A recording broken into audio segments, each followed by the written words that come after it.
So, kaya yung ano namin, on and off yung masama yung pakiramdam namin.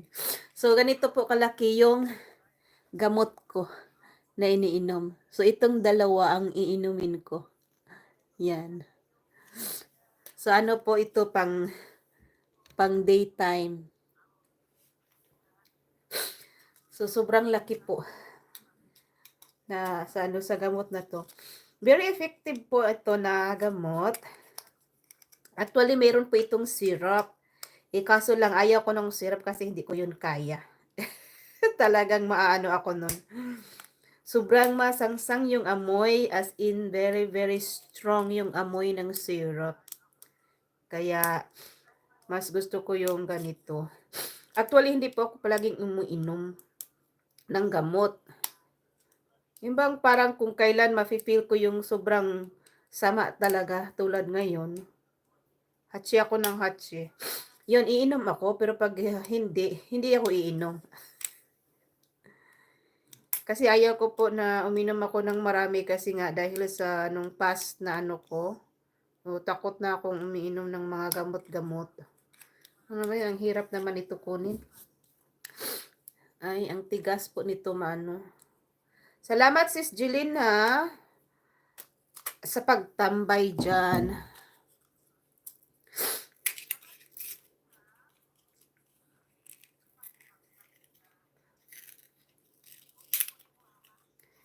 Sis Jeline, mag-highlight ka sis. Malaking tulong yan sis. Kasi malaking tulong din sa akin yung highlights.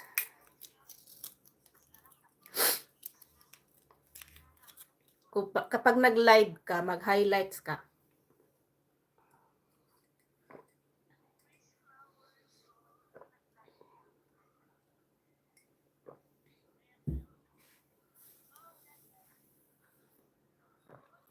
Ako, ang laki ng gamot. Parang mag-stuck sa ano, sa throat ko.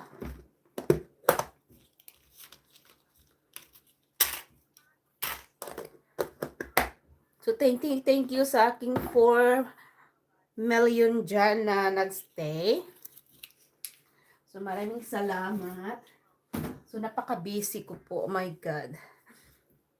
Hindi ko matapos kagad yung gawain ko. Tapos mamaya, aalis ako, atin ako ng kasal. So, gabi na po ako makauwi.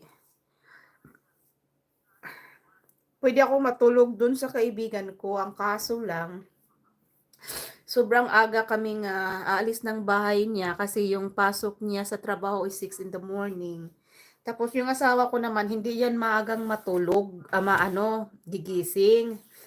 So, ano yun, magka-conflict yung time namin. Kaya, susunduin ako ng asawa ko hanggang 7 in the evening lang. Kasi yung asawa ko, ayaw niya yung mga ilaw ba ng sasakyan, lalo na dun sa sa malaking highway, sa Trans-Canadian. Kasi nga, masisilaw siya sa sobrang, ng light ng mga sasakyan. Lalo na po yung ibang sasakyan na very white yung parang laser ba? Ganun ba yun? Parang laser. Tama ba ako? Ano yun, na yung mata niya. Kahit ako naman, masakit yun sa mata. Tapos kaharap mo.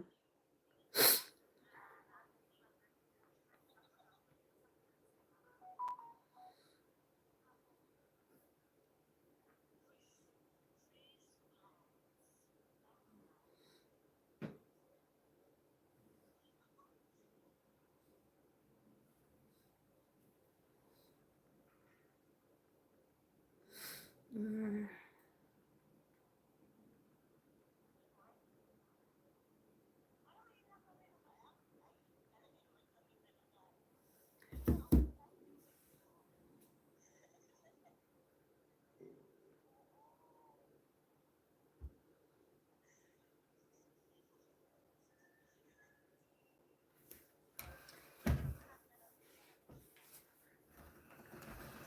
Siguro ano ko na lang ng 1 oras.